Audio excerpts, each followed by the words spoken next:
Oi pessoal, tudo bem?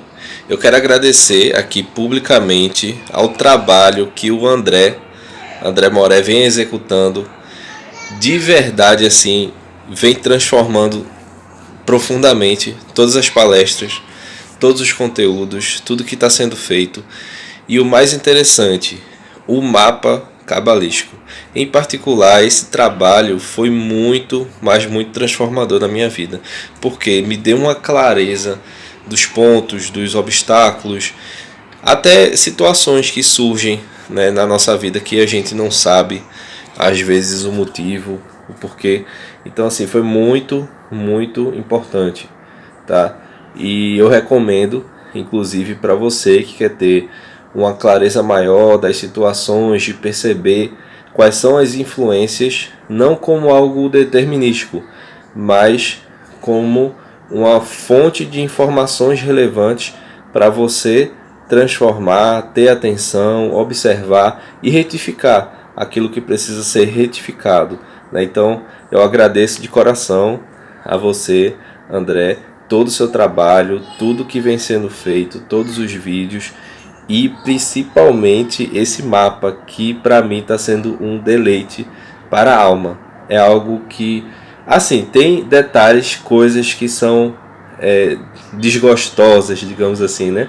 Às vezes a sombra não quer olhar para aquilo, mas é muito bom porque a clareza e a luz traz a transformação que a gente precisa para o momento que a gente está vivendo e muitas vezes antecipa coisas que a gente pode se guarnecer, pode se prevenir. É isso aí, agradeço mais uma vez, shalom a todos, um abraço. Vamos lá, vamos fazer a leitura do Zohar, não é? Vamos começar uma leitura aqui a partir da Parashá Emor. A Parashá Emor que começa no capítulo 21 de Vaikra, não é? Então, a gente tem ali toda uma construção dentro de Emor, né? Os filhos de Aharon encabeçam essa descrição do Zohar Kadosh em referência a Torá. O Zohar Kadosh, diferentemente que muitas pessoas pensam, na verdade, a implementação da própria Torá e da construção dos seus níveis mais profundos, não é? Dentro dela mesma, ou seja, dentro da própria Torá. Seria como a descrição de você ter o seu corpo e dentro dele tem a alma.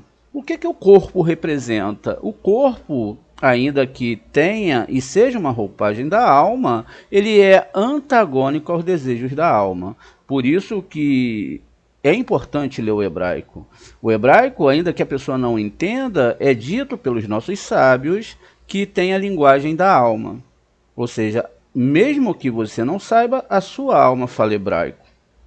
Então, quando você vê qualquer reza ou faz qualquer reza em hebraico, tende-se que aí a gente traz de novo a argumentação de que se você está no processo certo, na energia certa, entendendo as coisas corretamente, então você vai fazer uma reza certa, uma reza para abençoar o Criador, né? Porque o Zohar também fala que nós, os tzadikins, e não os rachaíns, abençoamos o Criador. Por isso que as rezas começam Baruch atah Adonai Eloheinu melech haolam. Bendito sejas tu, né, Senhor nosso Deus, Rei do Universo. Então, ou do mundo também, do mundo para sempre. O universo tem a ver, não é, com essa questão de que não se chega ao fim, enfim. Então, é uma implementação disso. Então, quando o cabalista ele começa a entender a Torá, ele começa a perceber que o trabalho não é religioso para ele. Ele mesmo não tem o poder de construir qualquer coisa que ele deseje nesse mundo. E que esses desejos, se não forem implementados corretamente, acabam se tornando o próprio veneno da pessoa. E nós construímos isso através da própria Torá. Sempre que a gente vai ver os grandes mestres da Torá, da Kabbalah, nas suas descrições sefiróticas, porque percebemos que é isso que a Torá fala, a árvore sefirótica, tanto externa como interna. E por isso, até aqui a gente constrói agora, não é, antes desse começo de aula, algo muito interessante, não é? Vamos ver aqui algo que... Muito bem. Os carros do faraó. Vamos aqui no versículo 14, Shemot. No Shemot, muitas vezes né, a gente chama de Êxodo, não tem nada a ver com Êxodo, é nomes. E aqui exatamente no 14 é onde vão ter os 72 nomes, não é isso? Começando com Vai da B da Adonai, eu Moshe Lemor. Vai da B, lado direito da árvore sefirótica, ou seja, está englobado ali, do lado direito são os 5 dedos. Keter, não é isso? Rohimá, Rohimá, Hesed, Tiferet e Netza. São 5 personagens da Torá. Adão dividido, e Avraham, Jacó e Moshe. Do lado esquerdo nós vamos ter Biná, Ode, pula ali para Rode, Iesod e Malhut. O que significa ser do lado direito e esquerdo? Vai depender da implementação e do nível que a árvore sefirótica está dentro do ser humano. Os lados direitos são os doadores, são a parte masculina, o que não tem nada a ver com essa questão do masculino e feminino no nosso mundo. E o lado esquerdo é o que recebe, veja, Biná recebe de Rohimá. Logo, Biná doa, não é, para outro macho que é Hesed, que vai também doar para Gevurá. E assim sucessivamente. Só é possível ativar essa questão da árvore sefirótica após a formatação correta da alma, que é transformar recepção em doação. Qual é a ideia aqui? A ideia é que o Hashem ele é 100% doação. E nós somos 100% recepção. Além de sermos 100% recepção, dependemos de receber 100%. Perceba, o que não é recebido nesse mundo, desde a alimentação, aspectos espirituais, etc, etc. Tudo está englobado num só sistema. Quando Deus, então, ele cria o seu Cri, não é? Como a gente vai ver também no Zohar, ele cria já com uma história para viver. A história, ela vai se dividir da seguinte forma: ou a pessoa entende a missão e o processo e começa, então, a idealizar dentro dos estudos da Kabbalah um conserto para esse processo, ou ele, então, fica, como nós vimos, que o Eterno bate primeiro por baixo, né, por dentro, depois debaixo da roupa e depois publicamente. Ele vai colocar a pessoa em mais lençóis para que a pessoa possa se voltar 100% da Torá. Se a pessoa não voltar, ele lava as mãos, ele deixa para lá. E o que acontece nisso? É a mesma história que aconteceu com Ló. Só que no caso de Ló, a gente tem que Ló, ele escolheu ir para uma cidade organizada, muito organizada, E lá naquela cidade era tudo muito organizado. Tinham juízes, inclusive Ló, com a sabedoria que ele tinha aprendido com Abraão, ele julgava na cidade. Ele estava lá entre os juízes e ele tinha uma vida muito boa ali, não é? Então, o que acontece com isso é que ele não estava percebendo que a calamidade estava se aproximando. O que Ló faz então? Ele percebe, poxa, o Abraham, ele começou a seguir Deus, então ele teve 10 testes duríssimos para fazer. Primeiro teste é sair da terra que ele estava. Largue tudo. E as ordens são realmente implementadas conforme a caminhada da alma. Por exemplo, saia da sua terra, depois do meio da tua parentela e no terceiro na casa dos seus pais. Da casa dos seus pais. O abandono, ele não estava só sendo implementado para Abraham em 99%. Tanto é que a palavra ler-lerá, quando investida, é kol. Kol é a palavra tudo, ou seja, saia 2 vezes com tudo. A implementação de lamed mais kaf, ou no caso ali raf, que está no final, ele implica 50. Então 50 mais 50, que é 2 vezes ler-lerá, significa que você não pode de forma nenhuma começar a querer seguir o divino 50%, ou 99%, ou 99,9%. Só é aceitável para o divino o 100%. Logo depois que Abraão abandona a terra, ele tem a guerra com os 5 reis, que tem ali uma história muito bonita de aspectos internos em relação à maldade que pode ser implementada no homem. Logo ele tem que chegar a outros níveis, porque ele não tem um filho. A questão dele não ter um filho não significava literalmente que ele não tinha um filho, porque ele tinha Ismael.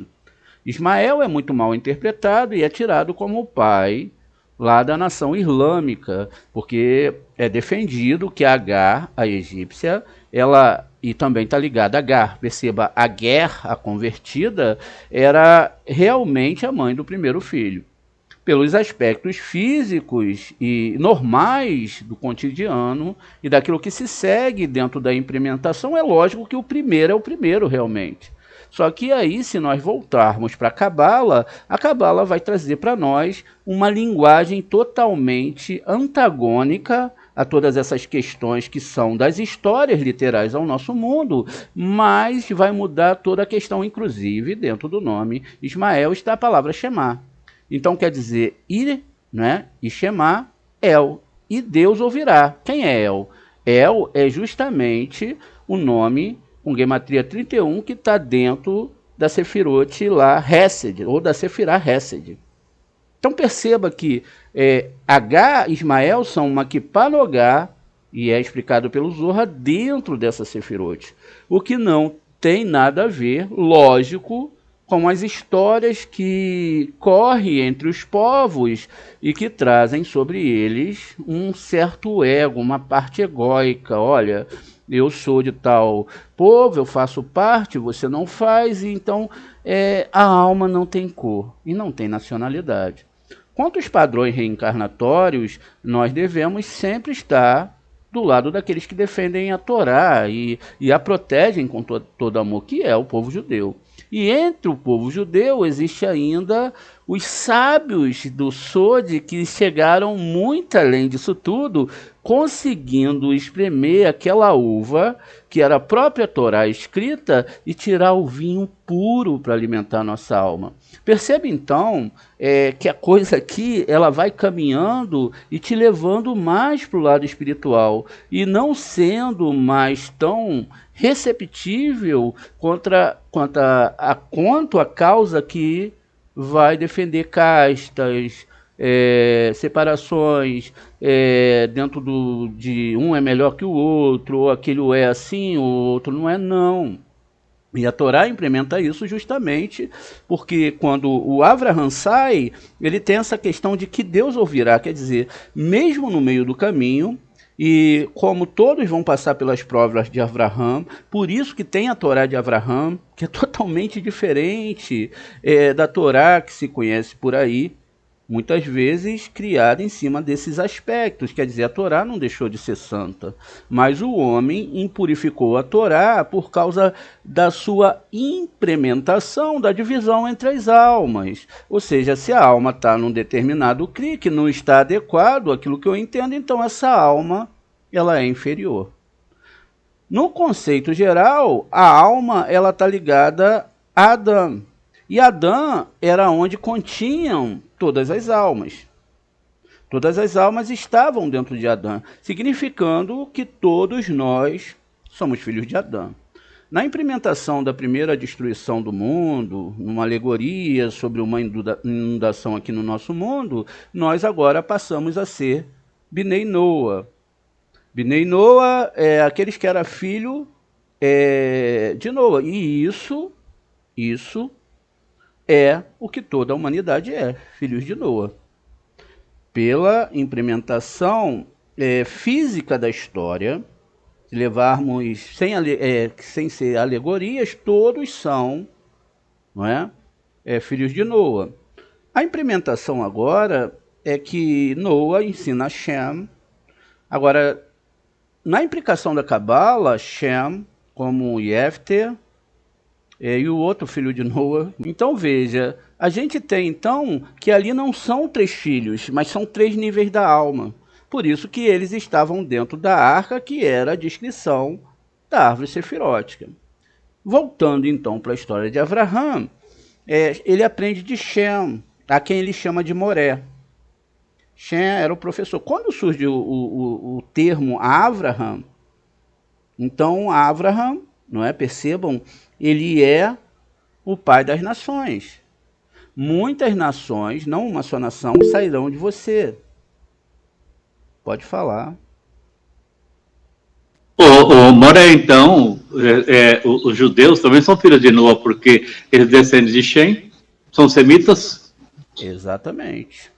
Então não tem diferença dos judeus com os filhos de Noa que começam a ser monoteísta, não há diferença nenhuma, porque se todos são filhos de Noa, e Shem é da onde veio os judeus, são semitas, que a palavra semita vem de Shem, então eles também são filhos de Noa.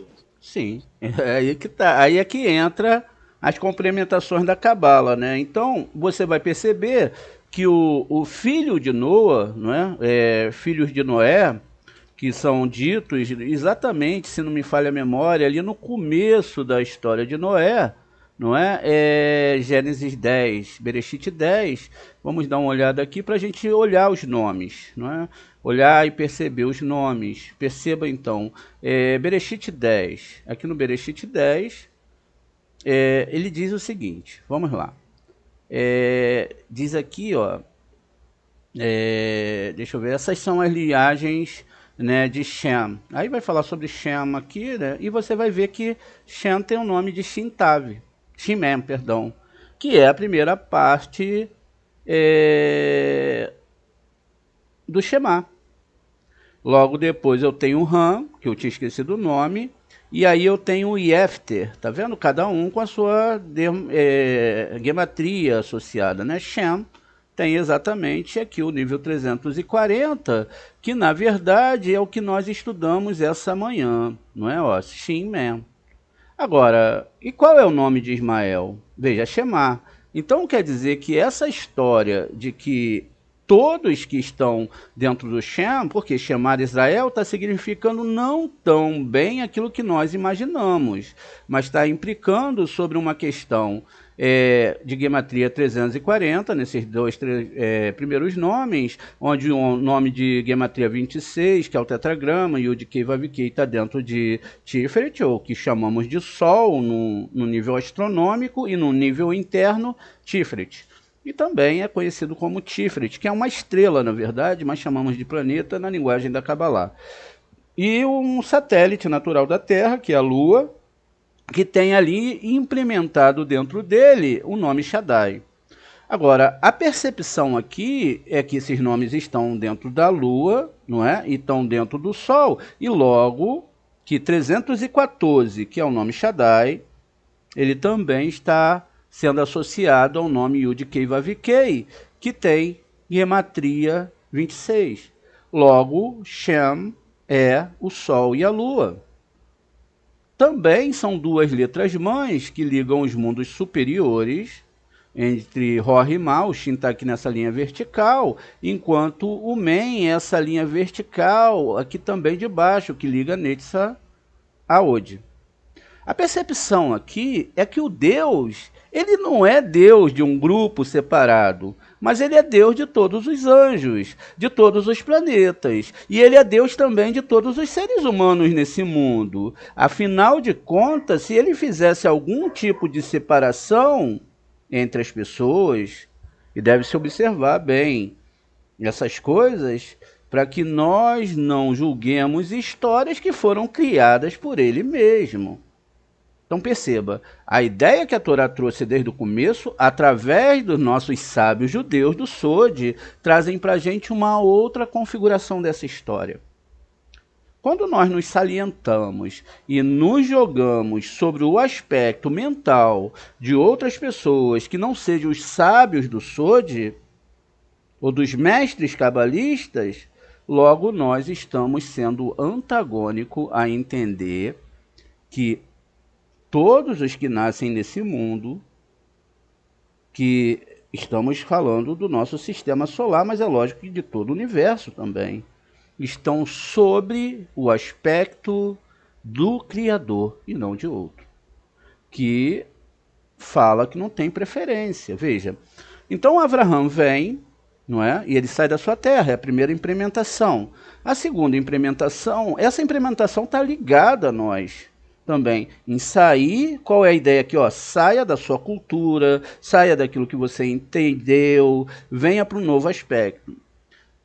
Chega a um outro nível, então o que acontece isso, que Abraham começa a ser testado, o Ló parte para dentro de Sodoma e Gomorra, que era, não é, um local onde o dinheiro é que mandava. Por exemplo, eu vou fazer um almoço muito especial para o fulano de tal, porque eu sei que um dia ele vai poder fazer um almoço para mim também, e ali naquele momento nós poderíamos negociar. Então eu faço o almoço, chamo fulano de tal, sempre há um interesse, ainda que bem escondido, da questão do lucro. E pode ser também que o desejo seja por você ganhar salvas de palma, porque você tem mais condição do que aquela pessoa e ela agora vai ver o quão especial você é e o quanto Deus tem te abençoado. Todas essas implementações egóicas que parecem fazer bem e que devem ser mudadas são salientadas dentro desses aspectos. Mas vamos voltar então para a questão de que o Ló abandonou o Abraham justamente por causa desses mandamentos. Esses mandamentos e essas implicações de que o cabalista agora ele começa a ter que enfrentar no primeiro momento, mas esse enfrentamento ele é única e exclusivamente quanto à força do seu ego. Ele não pode ser implementado nem em uma poeira cósmica, então salientado que não pode ser escrito de nenhuma forma fora dos desígnios do que o Eterno criou. Então imagine, isso significa se as pessoas nascem sobre um mês, eles nascem sobre o desígnio de uma tribo, porque são os 12 filhos de Jacó, os 12 filhos do Sol, que são as duas temporalidades que completam o mês judaico, que é lunisolar, que significa que existem dois parâmetros para definir e para controlar esses momentos em que a divindade vai desembarcar sobre o nosso mundo, o que nós chamamos de festas judaicas. Ancoramos muito mais o fato de montarmos a mesa e fazermos todos os ritos, literalmente, do que entender que a coisa é a nível cósmico. Muito bem. Então, dentro dessa implementação, a gente percebe que todos os seres humanos estão sobre o aspecto da divindade, vivendo aquilo que a divindade quer e não quer. Quer o quê? Que estude-se a Torá para entender qual é a sua missão nesse mundo. Não quer o quê? não quer que você se implemente religiosamente. Por isso que estão falando, olha, não entre na religião dos povos em volta. Não peguem, não trabalhem com esses deuses como você trabalha comigo. Vocês não conheceram outra divindade. Qual a ideia de você não conhecer outra divindade? Que quando você estava com a Shem, a sua alma estava lá, você não tinha esses aspectos aí de, por exemplo, usar fulano de tal para entrar em contato com Deus, ou procurar uma alma, ou qualquer coisa nesse nível. Não, a coisa lá era muito diferente. Quando desembarcamos nesse mundo, estamos no mundo mais baixo, o mundo da recepção. Então, a recepção ela começa a fazer dentro de você algo muito antagônico à Torá. Por isso que é chamado, que aqueles que estudam a Torá são chamados de inteligentes, né? Chamarão vocês de pessoas sábias. Essa sabedoria não tem a ver com questões físicas. Pode também que o cabalista possa ser muito inteligente para usar sua sabedoria para impressionar as pessoas, mas a sabedoria que ele tem que ter é do entendimento da Cabalá, da Torá. Aí percebam então, isso significa então que, diz os nossos midrashins, que Avraham nasceu em Nidá. Diz que ele nasceu em Nidá para enganar as forças impuras, assim como todas as nossas matriarcas eram estéreis. O fato dele ter nascido em Nidá, literalmente não significa que a mãe dele estava em Nidá, ou seja, na menstruação feminina. Mas o fato também das matriarcas serem estéreis não significa que elas eram estéreis de fato, porque a argumentação da Kabbalah é que isso aqui não é literal. Então o fato dele nascer em Nidá é porque existia um processo mensal, onde há um ciclo de 7 dias, onde tem problemas espirituais que devem, né, uma certa morte da parede uterina, dessa parte divina, e que naquele momento ali o homem deve separar alguns pensamentos, algumas coisas através do estudo da Kabbalah. Essa divisão interna ela é complexíssima porque não se aprendeu a fazer isso. Porque o homem já aprendeu a lidar com o eterno como se ele fosse Deus e o eterno fosse o homem. Imagine só. Quem aqui, eu já falei sobre isso, teve a experiência de você ser um super profissional na área que você trabalha e chega uma pessoa de repente, poxa, por que você não faz assim? Tudo bem, pode ser uma ideia boa, um bom feedback, mas vamos dizer que é algo que é rotineiro para você e você sabe que de outra forma não vai dar certo. Nesse ponto, a gente para pensar e fala assim, pô, como é que essa pessoa, né, tem até aquela coisa, né, vai ensinar o padre a rezar missa. Aí você pega, na hora você fala assim, ué, como é que essa pessoa, que nem sabe direito o que está fazendo, vai querer me ensinar aqui essa área que eu trabalho? Agora, vamos mudar um pouco. Isso é nós em relação a outro ser humano. Imagine, não é? Que seja lá como no caso de Bilam, que até o burro teve que ensinar ele,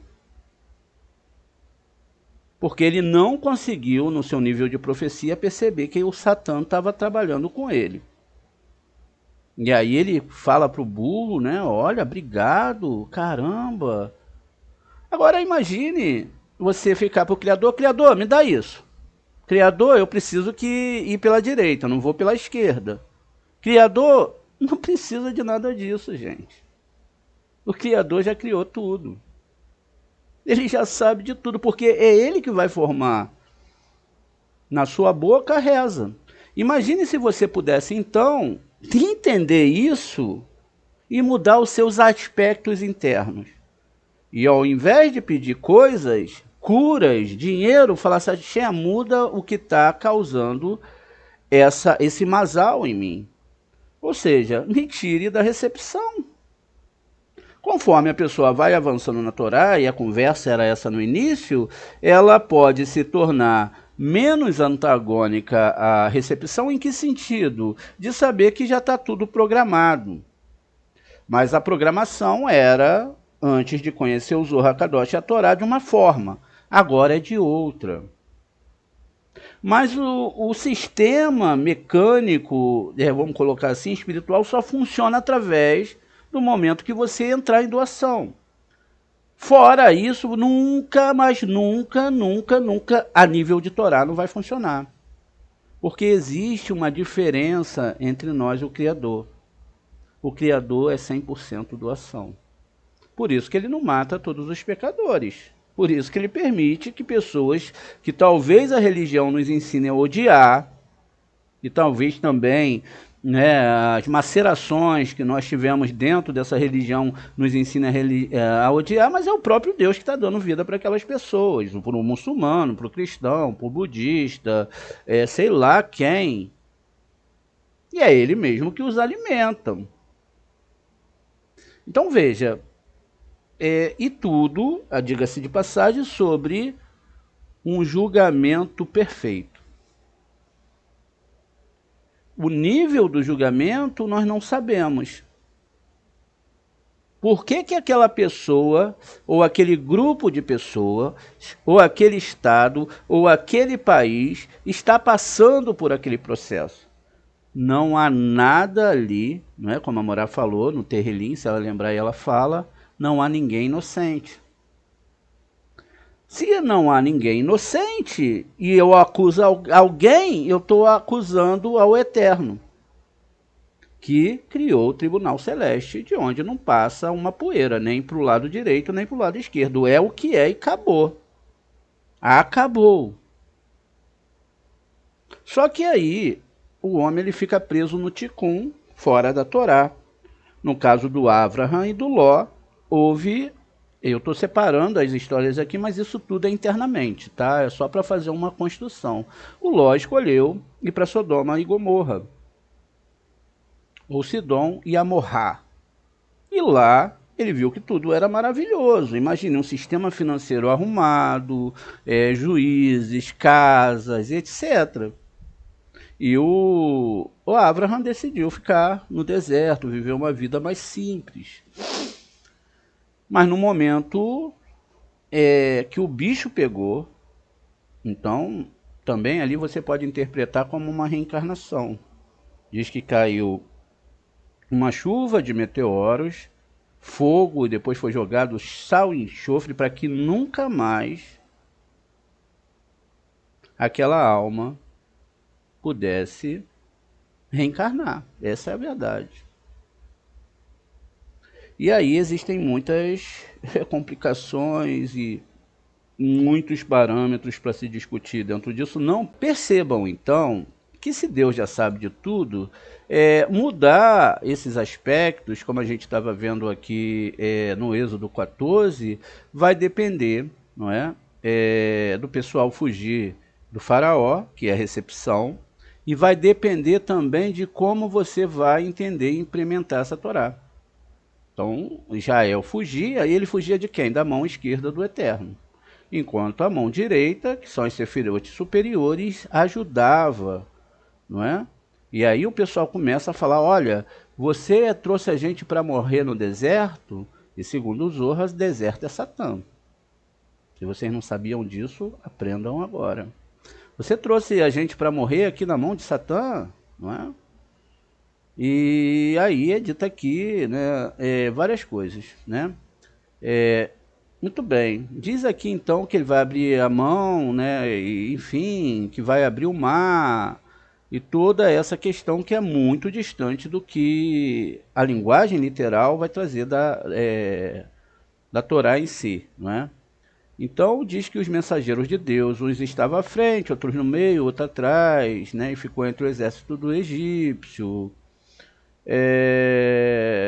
E aí aqui o Moshe faz lá, levanta a mão e o mar fecha novamente. E os israelitas entraram em terra seca e as águas formaram-lhe um muro à direita e à sua esquerda. E aqui os egípcios perseguiram no mar com todos os cavalos e cavaleiros do faraó. Na vigília da manhã, o Eterno olhou, né, para os egípcios, uma coluna de fogo e nuvem deixou o exército egípcio em pânico. Deus travou todas as rodas do seu carro. E aqui que eu queria chegar com vocês. para que avançasse com dificuldade.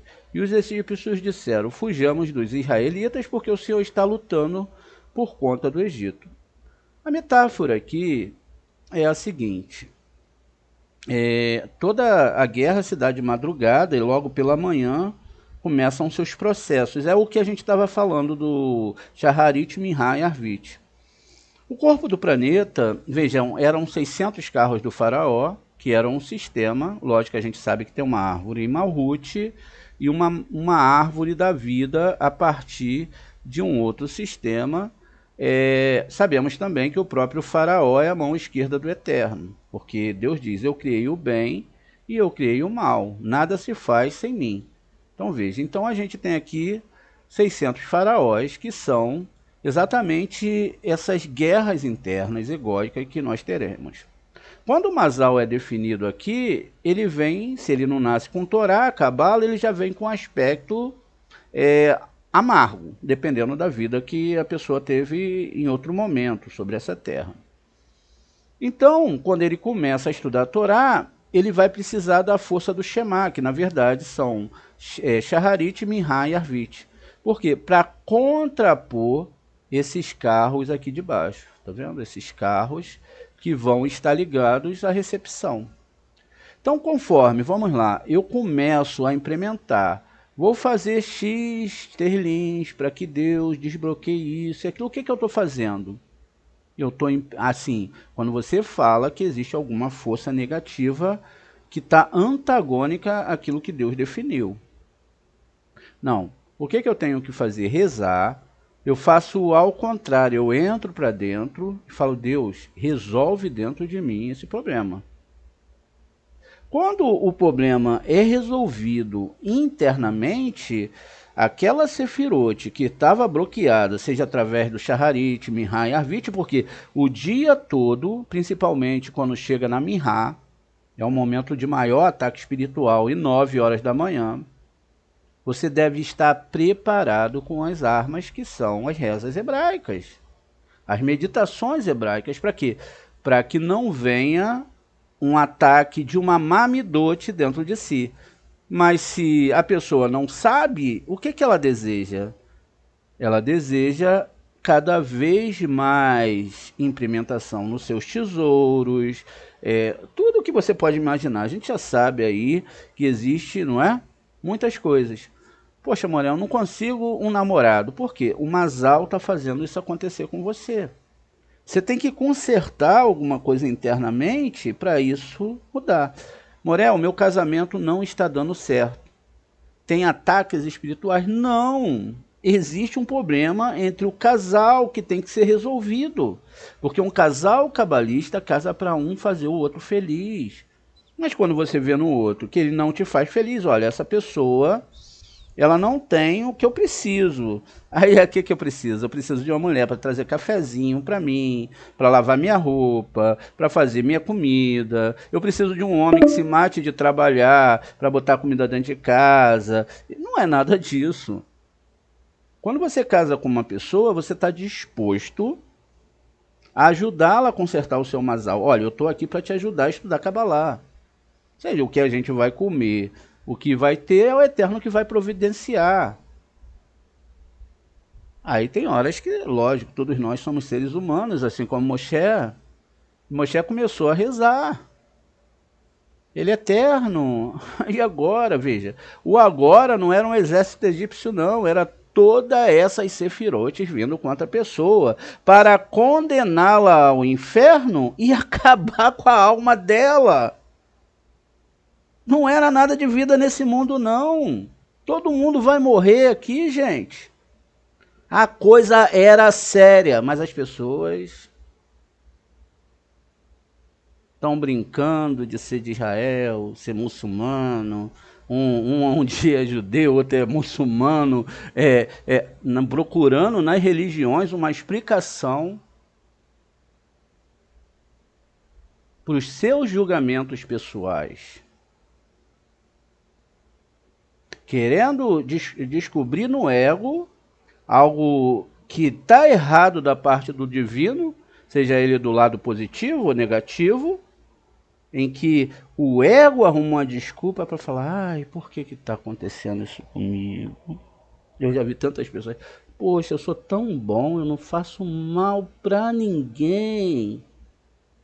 E aí, lógico, cabe a cada um de nós começar a separar essas sefirotes e entender o que está acontecendo. Entender, tá, agora eu tenho que fazer Shaharit Mihayarvit, vou começar agora. Não. Você primeiro também deve perceber qual é a intenção que você vai começar isso. Ou você é o servo e Deus é o rei de todas as coisas, não só o rei e o criador, ou você é que é o rei e o criador. E na verdade, de uma certa forma, é suas ações e suas intenções que formam a tua realidade. Muito bem, então vamos lá. A nossa paraxá começa na paraxá Emor, né? Exatamente, Vaikra 21. Vamos ler aqui em Vaikra 21 e dar um seguimento a exatamente aquilo, não é? Que a própria paraxá vai trazer para nós.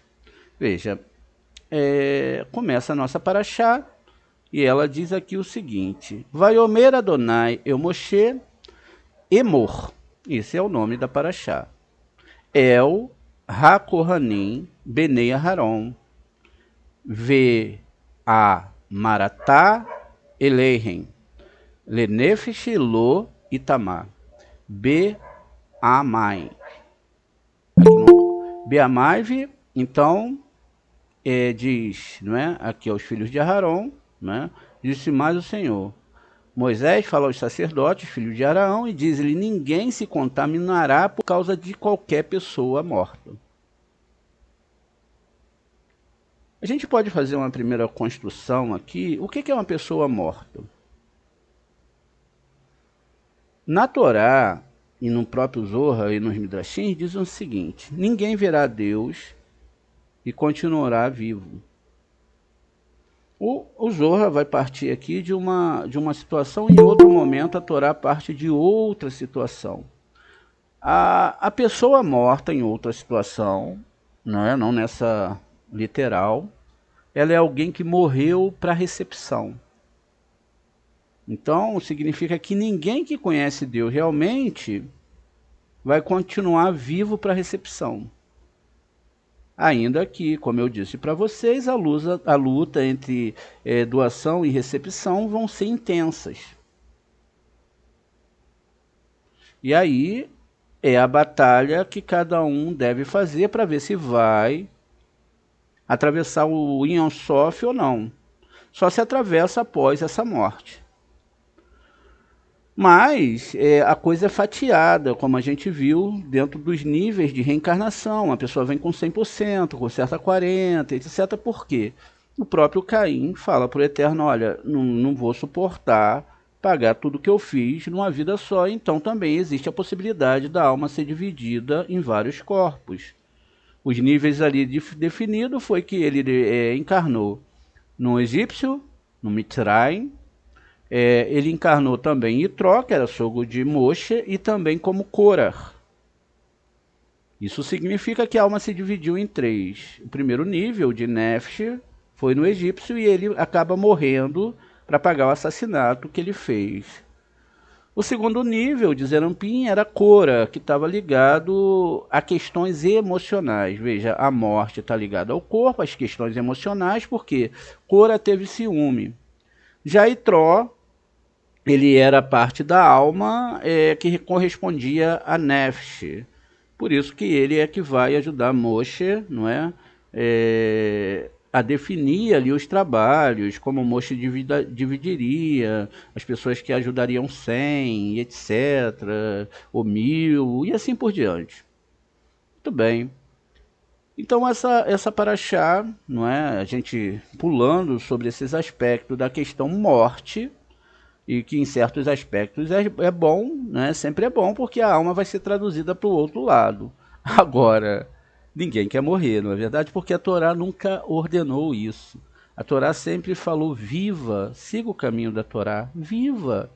faça o melhor, faça tudo o que você vai fazer com amor, faça tudo o que você vai fazer implementando a bondade. Veja o brilho das coisas boas nesse mundo, mas saiba sempre que isso tem um Criador, e que é esse Criador que você deve almejar mais do que a própria vida. Porque depois dessa vida, tem outra vida. Não existe morte, mas uma tradução da alma daqueles que estudaram a Torá para o outro lado. Os filhos de Arão. Aprendemos que quando Deus ordenou que o povo se purificasse, ele fez a mesma demonstração aos sacerdotes. Os filhos de Arão, não é? Então ele fez essa demonstração a eles. Rabi Yehudá fala sobre a luz de Deus que é armazenada para os justos no mundo vindouro, mas que está escondida dos ímpios. Diz-nos sobre como é difícil para a alma deixar o corpo no momento da morte, e sobre por que o corpo não deve ser deixado insepulto por muito tempo. Rabi Yehudá fala sobre a possibilidade de reencarnação imediata. E o corpo de luz, ele nos fala sobre o fluxo da pomada santa que é derramada sobre o sacerdote. E Hashem disse a Moshe: fala aos sacerdotes, filhos de Aharon, e diz-lhe: ninguém será contaminado pelos mortos entre o seu povo. Vaikra 21:1. O Rabi Yossi disse: qual é a razão pela qual isso corresponde ao que é dito antes? Um homem também, ou uma mulher que é médium ou um bruxo, certamente será morto. Vaikra 20:27. De modo que o versículo fale aos sacerdotes, está adjacente a ele. Não é? Aqui é uma pergunta. Está adjacente a ele? Ele responde: uma vez admoestado, Israel a santificar-se de todas as maneiras, também admoestou o sacerdote a santificarem-se a si mesmo. Aos levitas também, como sabemos que admoestou os sacerdotes. Como que nós vamos descobrir isso na Torá? Das palavras, fale aos sacerdotes. E quanto aos levitas diz, assim falai aos levitas e diz-lhes, Bamidbar 18:26. Assim todos serão justos, santos e puros. Não somente justos, mas também kadosh, mas também puros. Essa é a palavra. Fala aos sacerdotes, filhos de Arão, ele pergunta qual é a razão pela qual está escrito aqui, os filhos de Arão. Não sei que são filhos de Arão? E ele responde, isso nos ensina que eles são os filhos de Arão e não os filhos dos levitas.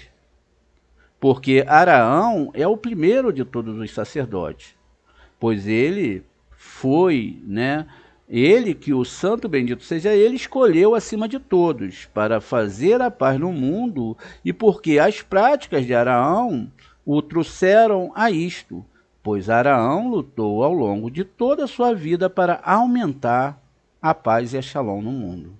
Sendo este os seus caminhos, o santo bendito seja ele, elevou ao sacerdócio para introduzir a paz entre a comitiva celeste, pois através do seu culto ele realiza a união do santo bendito seja ele e a sua Sheriná, que traz paz em todos os mundos. Por isso fale com o sacerdote, filho de Arão. Falai aos sacerdotes, filhos de Arão, e diz-lhes, Rabi Yehudá abriu com o versículo, o quão grande é a tua bondade que tu colocaste para aqueles que te temem. Terrilim 31:20. O quão grande é a tua bondade, quão superior e preciosa é aquela luz elevada que se chama boa. Como está escrito, e Elohim viu a luz que era boa. Bereshit 1:4. Esta é a luz preciosa com a qual o santo bendito seja ele faz bem no mundo. Ele não a retém nenhum dia e o mundo é mantido e apoiado por ela. E tu colocaste para os que te temem, porque aprendemos que o santo bendito seja ele faz uma luz elevada, ou fez uma luz elevada quando criou o mundo e guardou para os justos para o futuro vindouro. Este é o significado de que tu colocaste para aqueles que te temem, que tu fizeste aqueles que confiam plenamente em ti. Realizado para aqueles que confiam em ti. Pois quando o mundo foi criado, essa luz estava brilhando desde o início do mundo até o seu fim. Quando o santo e bendito seja ele viu os ímpios que viverão no mundo, ele escondeu essa luz, e este é o significado dos ímpios, é sonegada a sua luz. Isso está em Iov 38:15. O santo bendito seja ele, brilhará sobre os justos do mundo vindouro, assim que tu colocaste para os que te temem, que fizeste para os que confiam em ti, realizando, não é, ou realizado, alude à ação da ocultação, pois é também, né, escrito: mas a vós que temeis o meu nome, o sol da justiça surgirá com a sua cura em suas asas. Isso é Tiferet, na internalidade do homem. Quando o homem está prestes a ir para esse mundo, o mundo do outro lado, o Zohar nos dá uma descrição de que acontece quando as pessoas estão prestes a deixar esse mundo. Venha e veja. Quando o homem está prestes a ir para aquele mundo e está em seu leito de enfermidade, 3 mensageiros vêm até ele. Ele vê ali o que não se pode ver enquanto estiver nesse mundo. Esse dia é o dia do juízo, quando o rei pede o seu depósito de volta, ou seja, a alma. Feliz é o homem que devolve o depósito ao rei como lhe foi dado, isto é, a alma ilesa. Se esse depósito estava sujo de sujeira corporal, o que dirá ele ao seu dono, o dono do depósito? Ele levanta os olhos e vê o anjo da morte diante dele, com a sua espada desembainhada em sua mão. O anjo destruidor encarregado de quebrar aquele homem. Nada é mais difícil para a alma do que a sua separação do corpo. O homem não morre até ver a Shekhinah. Através de muita saudade da Shekhinah, a alma deixa o corpo para acolher a Shekhinah. Depois que a alma deixou o corpo, que a alma pode se apegar a Shekhinah e ser recebida dentro dela? Aqui uma pergunta. Essa questão foram explicadas. Depois que a alma deixou o corpo e ela permanece sem espírito, é proibida deixá-lo insepulto, como está escrito: seu corpo não permanecerá toda a noite sobre a árvore, mas certamente o sepultarás. Devarim 21:23. Pois um cadáver que permanece insepulto por 24 horas, um dia e uma noite, faz com que as partes da carruagem, que é aludida por aquele homem, enfraqueça e detenha as ações do santo bendito seja ele, de serem realizadas, pois o santo bendito seja ele pode ter decretado sobre ele outra reencarnação de uma só vez. No mesmo dia em que morreu, ele pode reencarnar, e se ele não tiver enterrado, a fim de ajudá-lo. Mas enquanto o corpo não for sepultado, a alma não vem diante do santo bendito seja ele, nem pode estar em outro corpo, em outra encarnação. Pois uma alma não recebe outro corpo até que o primeiro seja sepultado. Isso se assemelha a um homem cuja esposa morreu. Ele não está qualificado para se casar com outra esposa antes de enterrar a primeira. Por isso a Torá disse: seu corpo não permanecerá toda a noite sobre a árvore. Outra explicação: quando a alma deixou o corpo e deseja ir para aquele mundo, ela não pode entrar nele até que lhe seja dado outro corpo de luz. Aí pode entrar. Você pode derivar isso de Elias, que tinha 2 corpos, um que era visto pelas pessoas abaixo e outro que ele era visto acima entre os santos anjos celestiais. Enquanto o corpo não é sepultado, a alma sofre e o espírito de profanação está lá para habitar sobre esse corpo e contaminá-lo. Uma vez que o espírito de profanação está em prontidão para contaminar o corpo, não se deve guardar o corpo por uma noite, porque o espírito de profanação está presente à noite e se espalha por aí, por toda a terra, para encontrar um corpo sem alma para contaminá-lo. Portanto, à noite, a contaminação ainda é maior. Por isso, advertiu-nos os sacerdotes, advertiu aos sacerdotes, dizendo: ninguém será contaminado pelos mortos entre o seu povo. Vaikra 21:1. Uma vez que são santos, o espírito de contaminação não habitará sobre eles, e eles não serão contaminados, pois o espírito de profanação pode habitar em um corpo sem espírito. E essas leis, elas só se dão sobre estudantes de Kabbalah e Torá, porque são pessoas que tentam e estão se purificando. Então, esses espíritos querem entrar nesses corpos, mesmo vazios. Eles se sentem confortável porque está limpo. Agora, quanto os idólatras e os não estudantes de Torá, eles nem tentam, porque já estão lá. Fale com os sacerdotes, e o Rabi Itzhak disse, fale com os sacerdotes em um sussurro. Assim como todos os serviços dos sacerdotes são feitos em silêncio, também todas as suas palavras são sussurradas. Falar e dizer significa uma e outra vez lembrá-los de sua santidade para que não sejam contaminados, pois quem serve em um lugar santo deve ser santo em todos os aspectos. Ninguém será contaminado pelos mortos, como explicamos, que um cadáver sem espírito é profano, e o espírito de contaminação habita sobre ele, pois os espíritos de profanação anseiam pelos corpos de Israel, uma vez que o espírito da santidade foi esvaziado dele. E eles vêm para se juntar a um vaso de santidade, ou seja, a um corpo. Os sacerdotes que são duplamente santos não devem ser contaminados de forma alguma, como está escrito, porque a coroa de seu Elohim está sobre a sua cabeça. Bamidbar 6:17, que é Números. E o óleo da unção de seu Elohim está sobre ele. Vaikra 21:12, Levítico. Correndo sobre a cabeça e descendo sobre a barba. O Zohar explica o fluxo de Biná, o trabalho do Kohanim, e o que eles têm que permanecer puros. Ele, o sacerdote, como sacerdote acima, e está abaixo, como escrito, e como um precioso unguento sobre a cabeça, escorre sobre a barba, e a barba de Araão descendo sobre a bainha das suas vestes. Terlim 133:2.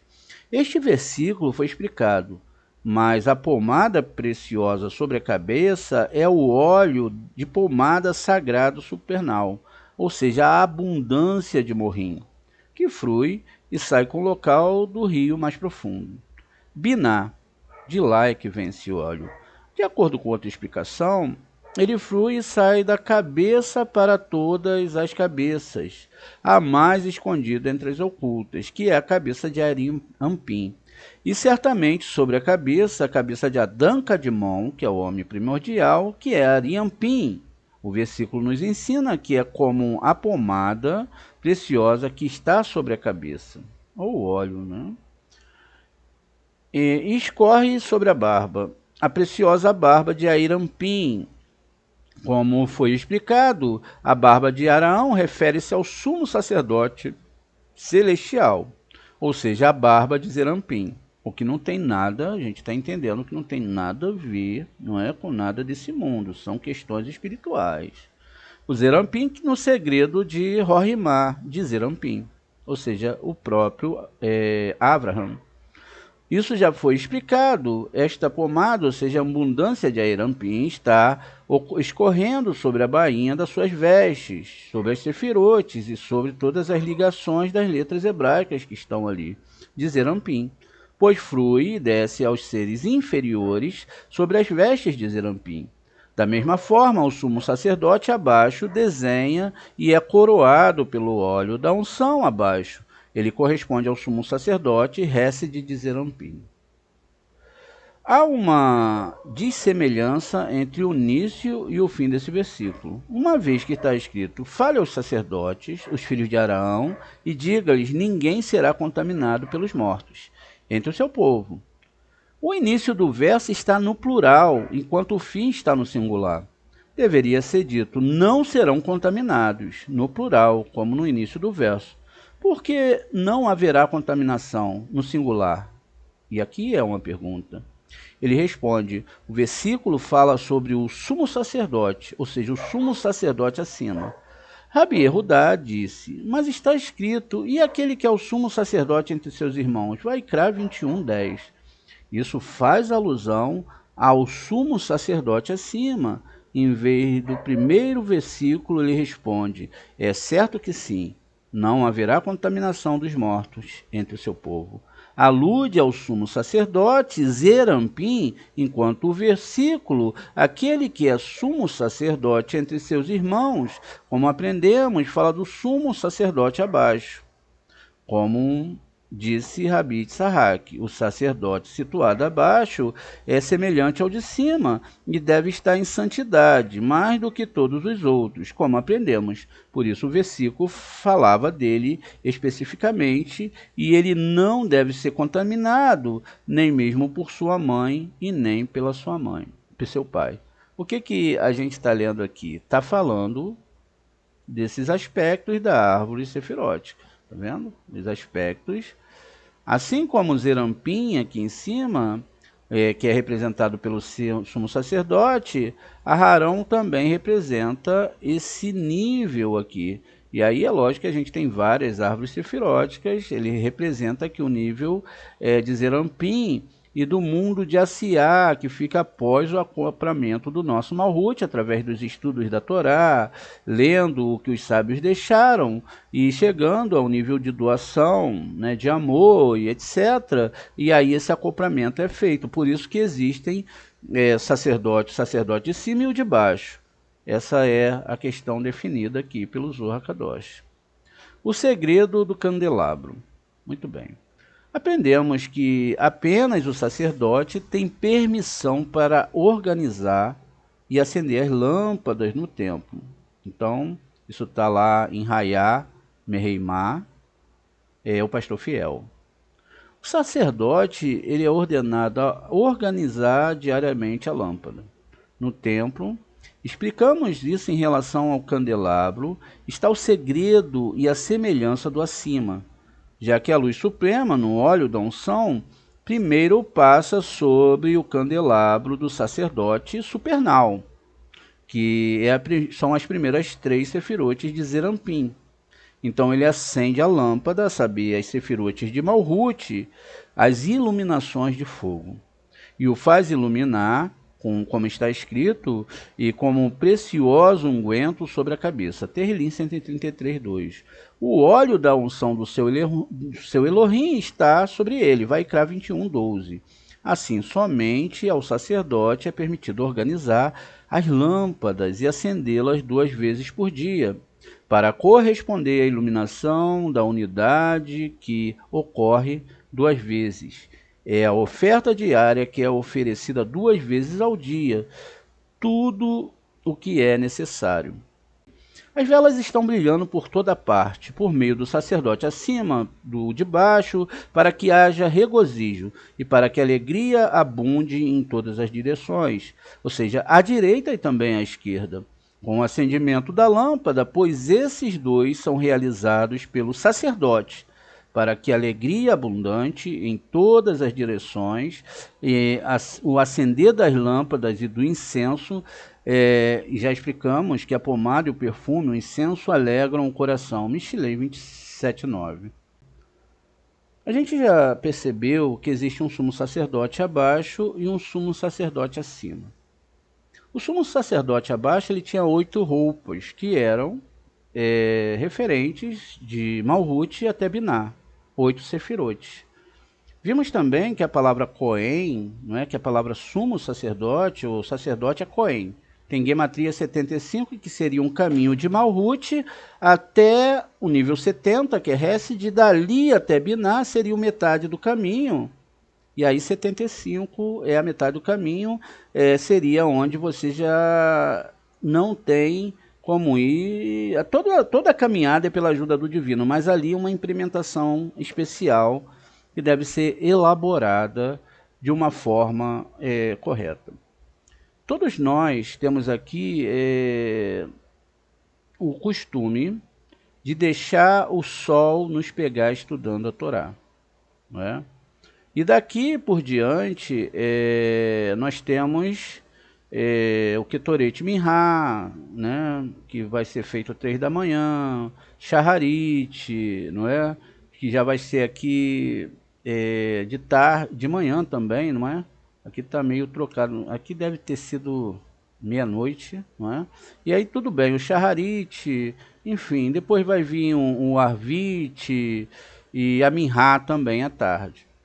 Qual a ideia aqui? É que na história do Zohar, da Torá, o Deus ele acompanha o Sol. O nome Yud-Kei Vav-Kei acompanha o Sol. Quando você está ali estudando de madrugada, que é a hora que essa é a ideia, que o rei, não o Sol em si, mas o nome sagrado que está sobre o Sol, ele começa a fazer uma divisão entre a adoração dos anjos negativos, o trabalho dos anjos negativos, não é? E ali a questão exatamente de você estar nessa divisão. De contrapartida, quando o Sol vai se pôr, né? Então ele vai ter a mesma coisa, ou seja, sai da luz para entrar na hora dos anjos negativos. Por isso que tem que se ter um trabalho e entendimento onde nós vamos colocar a implementação disso. O que acontece nisso? A reparação da queda de Adão. Todos nós somos Adão. Viu o que nós falamos na outra aula? Todos nós somos filhos de Adão e também somos Bnei Noa, inclusive o povo de Israel. Isso se levarmos em conta o que a Torá está querendo mostrar para nós ali.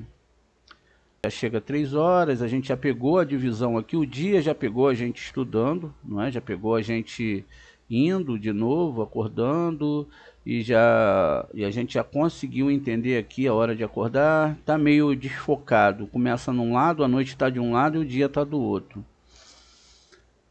Quando a gente então percebe esse trabalho, como a gente disse, eu vou dar Hashem, né? Que a gente tem que fazer as rezas, e que isso não é uma religiosidade, não é, eu vou fazer hoje, eu não vou fazer amanhã, e etc. Não, você tem que fazer, custe o que custar, ou ensaiar todos os dias essas coisas, para que você se proteja dos problemas que esses sarins vão jogar, não é? 70 sarins, é o trabalho deles. Quando você acorda de madrugada, a gente tem uma paraxá na Torá que se chama 10 espias. Esses 10 espias também eram sarins, eles eram príncipes de Israel. E eles foram, junto com Caleb, não é? e Yehoshua, mandados por Moshe, para ver se eles observavam como a terra era, se tinha frutos bons e etc. E aí, esses 10 espias, eles voltaram falando que a terra era boa, porém, tá vendo? Lashon Hara é bom, porém, fulano de tal é bom, porém. Então, eles falaram porém. O pessoal que estava num processo de retificação, ou qualquer alma, começaram a chorar. Começaram, meu Deus, e agora? O que a gente vai fazer? E agora? Essa história é muito bonita. Mas, na verdade, a implicação disso é que diz que todo dia você tem 10 acusadores, que são as 10 sefirotes, que acusam você, não é? Que está aqui em Malhut. E que você tem 2 defensores. E que esses defensores são exatamente Yehoshua, que aí nesse caso é a reencarnação de Yosef, por isso que ele recebe um Yud no nome dele, mas de contrapartida também é a Lua e a Yesod. Enquanto Caleb é até o nome que nós damos ao cachorro em hebraico, que é só coração. Esse que era só coração, durante a viagem se desviou lá para a cova de Marpelá para rezar pelo povo hebreu e pedir a Deus para que Deus protegesse o povo de Israel, que é o povo que chega ao nível de doação. o que é extremamente difícil. E depende-se de muitas e muitas divisões internas, colocando cada midote e sabendo que cada midote ela tem o seu local específico e que ela, na verdade, é a sua missão. Veja, se eu tenho algo ruim, quem criou foi o Eterno, e aí ali ele está mostrando para mim. Quando eu não entendo, ele vai bater por dentro, depois por debaixo da roupa e depois publicamente para mostrar que existe alguma coisa errada. O que acontece na nossa vida é proporcional ao nosso erro e ao nosso ego. Então, Deus fala, eles não aceitam os meus julgamentos. Foi o que Ló fez. O que ele fez? Ele falou, Deus já bateu por dentro, por fora e tal, já foi tudo repreendido, eu vou para Sodoma e Gomorra. Eu quero saber mais desse negócio de Cabalá e Torá, não. E lá Deus abandona a pessoa à sua própria sorte. Não bate mais, não cobra mais. A pessoa não está mais sobre a implementação das retificações que ela tem que fazer. E é lógico que se isso acontece, ela vai se sujar muito, como o caso de Ló. Ló foi salvo, não é? Pelos méritos de Abraão. Não. Ele foi salvo pelos méritos do Davi Meller, porque sairia das suas coxas Davi Meller através de Ruth. Isso significa que a implementação de um estudo de Torá dentro da sua família, para o seu filho, ou até mesmo para um aluno, pode fazer o mestre ou as pessoas da sua família gerarem, não é, você num lar de Torá. Imagine quão maravilhoso seria que você, não é, pudesse nascer num lar de Torá. Por isso que dentro da construção da menorá, quando a gente vai fazer essa construção, muito bem. Então, quando diz lá, o sacerdote vai acender e vai fazer sacrifício tal, e tem que ser em silêncio, etc., está lembrando o ser humano do quê? De que ele tem que abrir o candelabro. E muita gente já sabe que é o candelabro, menos os novos alunos. Então, a gente vai ver aqui. A gente vai começar a ver, né, tomara que dê tempo, como é acender o candelabro. Então veja, nós temos aqui a construção da menorá, né? Temos 7 braços, temos também aqui, vamos ver cada uma dessas descrições aqui. Deixa eu só consertar meu mouse. Aqui, quando ele quiser, acho que agora, mais uma vez. Então veja aqui, a gente tem uma descrição da menorá. Muitas pessoas vão, não é, querer aquela menorá que é descrita lá no livro, e tem até aquelas menorás meia curvada, né, que é mostrada por Hollywood ali. Inclusive ela é usada como comemoração para a invasão de Israel, não me engano, por Tito, né? A menorá ela tem ângulos retos, tá vendo? Esses ângulos retos, elas estão ligados à própria Torá.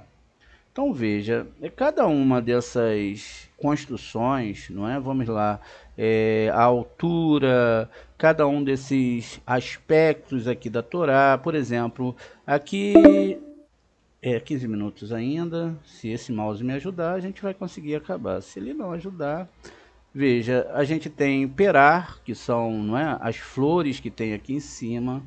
Essas flores que estão aqui em cima, ó, exatamente, e elas vão estar ligadas exatamente à construção de algo muito bonito. Eu vou aqui de cabeça mesmo, para a gente não ficar perdendo tempo, porque eu não sei onde eu botei nada aqui, né? Mas aí, vamos acompanhando aqui. O que significa isso, Moré? O que significa acender esse candelabro? Isso significa, não é, entender, não é, cada um desses aspectos dessa Torá e entender que isso é uma construção do e somente do estudo da Torá. Quando nós abrimos a nossa Sagrada Torá, ela vai ter lá exatamente a mesma configuração. Veja, em Bereshit, no capítulo 1 de Bereshit, está escrito o seguinte: Bereshit bara Elohim et hashamayim ve'haaretz. No princípio criou Deus os céus e a terra, ou seja, ele criou os planetas, criou as midotes internas, e aqui nós temos as 7 hastes do candelabro, os 7 braços. Logo depois, nós passamos para o segundo livro da Torá, e é exatamente o livro de Shemot, e no primeiro capítulo aqui, a gente também vai ter um quantitativo de palavras, veja, 1, 2, 3, 4, 5, 6, 7, 8, 9, 10, 11. E 11 também vai ser uma construção dentro da Torá. Vamos ver aqui, para a gente construir, não é? Veja, então eu vou ter aqui 11 esferas, não é? Veja, 1, 2, 3, 4, 5, 6, 7, 8, 9, 10 e 11 aqui embaixo. Isso significa, então, veja, eu já tenho os 7 braços, que 11, então, é o segundo livro da Torá, Shemot, que por incrível que pareça, lembra a árvore sefirótica, agora munida do seu Daat. Olha que coisa bonita. Então, a preparação para a saída do Egito é construir esses estudos única e tão somente através da Torá e do seu estudo profundo, sem ter nenhuma desculpa para se distanciar disso. Muito bem. A gente vai para o próximo versículo da Torá, e o próximo livro, e a gente então vai ser salientado a contar de novo quais são, então, as descrições aqui de Levítico. Vamos lá. Muito bem. Então a gente tem aqui, na palavra Vaiká, o início, ó, 1, 2, 3, 4, 5, 6, 7, 8, 9. E agora, isso significa que nós devemos voltar lá para o nosso slide e contar as 9 flores. Olha, são 1, 2, 3, 4, 5, 6, 7, 8 e 9 flores, que corresponde ao livro de Vaikra. Quer dizer, então, que acender a Torá todos os dias, 2 vezes por dia, além de eu estar fazendo as rezas que são necessárias para não deixar essas forças impuras começarem a me atacar, que não são alegóricas, elas são forças terríveis. Eu devo, então, me comprometer com Deus dessa Torá para que Ele crie em mim a vontade de estudar essa Torá, para que isso seja melhor do que um dia num bar, para que isso seja melhor do que uma tarde de conversa com os amigos, para que isso seja melhor do que tudo na minha vida, porque somente isso poderá salvar a minha alma. Muito bem, vamos agora ver o outro livro para a gente entender realmente se é para a gente pegar não é? Pegar de repente lá sei lá, uma menorá e acender na nossa casa, a gente tem aquela menorazinha, até que é bonitinho, não é? É bonito, mas veja se é isso realmente. Então, perceba. Então aqui no terceiro livro, né? Não, no quarto livro, não é isso? Nós temos aqui o livro de Bar Midbar, que é chamado de Números. Então a gente tem 1, 2, 3, 4, 5, 6, 7, 8, 9, 10, 11, 12, 13, 14, 15, 16, 17. Veja, e aí nós vamos de novo para o nosso slide e vamos perceber, então, o que é 17? É a altura da menorá. Veja, 17 terafins. Isso se refere, então, que a minha menorá, ela não é feita, basicamente, de um ferro. Não é algo literal, mas é a própria Torá divina, que eu implemento na minha vida, se a Shem assim permitir. Muito bem, então vamos para o outro livro, porque isso é apaixonante, é muito bonito, porque se prova por A mais B que a religiosidade está um pouco fora do que está na Torá. Vamos contar: 1, 2, 3, 4, 5, 6, 7, 8. Vamos contar de novo. 1, 2, 3, 4, 5, 6, 7, 8, 9, 10, 11, 12, 13, 14, 15, 16, 17, 18, 19, 20, 21, 22. Então, o que significa 22? É as 22 taças, que são as letras hebraicas, que Deus bota. Veja, vamos ver como é que elas estão na árvore sefirótica. Ó. 21 aqui em cima, não é porque tem 3 em cada haste, mais uma aqui embaixo, que é a letra Tav. 22 letras hebraicas que são organizadas na árvore sefirótica para todo aquele que define Hashem como Deus da sua vida, se apega à sua Torá, aceita o seu Mazal e tenta mudá-lo com força, como homem e como mulher, vá em frente nessa Torá.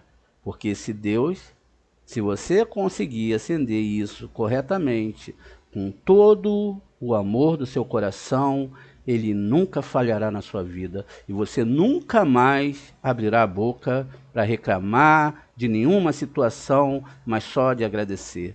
Sabemos que a cada dia nós somos sentenciados pelos nossos erros, a idade chega, ficamos doentes, mais fracos, mas isso não significa que isso não é a parte natural de todas as coisas. O que eu tenho que ter é vigor na alma, vigor espiritual, me levantar, seja como eu estiver. Quando a gente vê aqueles homens com a muletinha indo lá para estudar a Torá, indo rezar, aqueles que não estão bem indo rezar, ainda que seja mais difícil, seja quase impossível a reza, ainda que seja quase impossível estudar essa Torá, ela é a única saída para a sua alma. Essa é a verdade da Torá. Baruch Hashem.